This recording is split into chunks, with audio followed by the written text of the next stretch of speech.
To start off, I'm going to assume that most of you know nothing about me. We don't hang out outside of school, we don't text each other, and most of the time we don't even communicate. So, before I begin lecturing you, I'm going to tell you a little bit about myself. I was born on August 27th, 1999. My mom got pregnant with me during her senior year of high school and had me the August after she graduated. My dad was 2 years older than her. They had been together since they were 14 and 16. That's crazy. Anyways, so my dad was pretty successful for his age. I mean, by the time he was 20, he owned his own home, and that's pretty good. He's been working at Ford since 1999, and my mom worked at KFC. Him and my mom worked really hard to make sure I had everything I needed to be happy and healthy. Then, 19 months later, my little sister Shelby was born. We've been best friends ever since. I started going to Eisenhower Elementary for kindergarten when the time came, and when I was in kindergarten, my mom got pregnant again with my little sister Allie. She's a handful at times and can really get on your nerves, but I wouldn't trade her for the world. Then, a few years later, when I was in 3rd grade, my mom got pregnant again with my little sister Maddie. Then there were 4 of us. I went to middle school at Farnsley, and those were the worst 3 years of my life. Middle school sucks. I was bullied a lot, which made me try even harder to be someone that I'm not. I figured that if I dressed or acted or pretended to like the same things that everyone else did, that it would stop, but it just resulted in me being called a follower. So long story short, middle school was not the best for me, and I would hate to go back to that place. Then high school came. I was literally preparing for the worst just because of my background and bad experiences in middle school. When I got there, though, it wasn't the same at all. The bullying completely stopped, I wasn't in drama anymore, and that's when I realized that it's all about the people you surround yourself with. If you surround yourself with negative people, negative things are bound to come out of it. So now that you know a little bit about me, there are 3 things that you need to know when we get out of high school. 1. Be yourself. You don't want to be someone that you're not. You don't want people to think that you're one thing, but really you're the complete opposite. As long as you are you, you will be fine.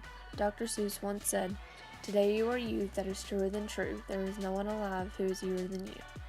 The second thing that you need to know is that in the real world, no one cares. No one is going to care how you dress, or how you choose to spend your weekends, or who you hang out with. None of that matters out there. As of right now, I've taken 2 classes through JCTC.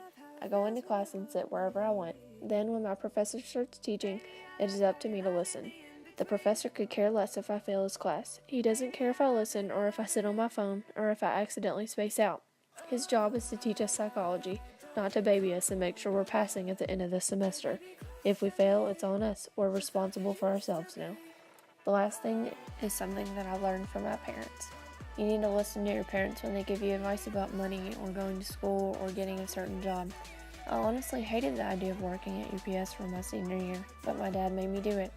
Now that I've did it though, I'm very thankful that he made me do it. I've made more money there than a 17-year-old should make. I've got a few college credits out of the way for free, and now I get to have all of my college paid for. But along with listening to your parents, you also need to know when to do what you think is best for yourself. Mom and Dad aren't always going to be there to lead you in the right direction, so you need to be prepared to make some tough decisions on your own. Another thing that I learned from my parents is to save your money. My dad saved and saved and saved, and that's why we were able to have all the nice things that we have.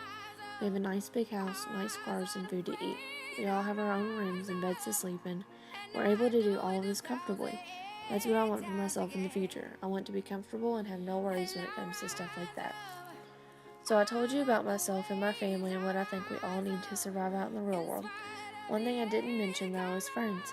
I have a few people that I would consider my friends, but there's only one who's my best friend. He's my person, the one I would call if I needed anything. He's my rock, the one I lean on when times are tough.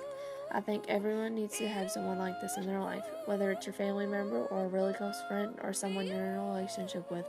I think it's important to always have a person to have your back through anything. You can't face this huge world alone. You need someone to confide in and be there for you no matter what. I hope you all keep this stuff in mind when you're going through college or the workforce or whatever you do with your life. Good luck.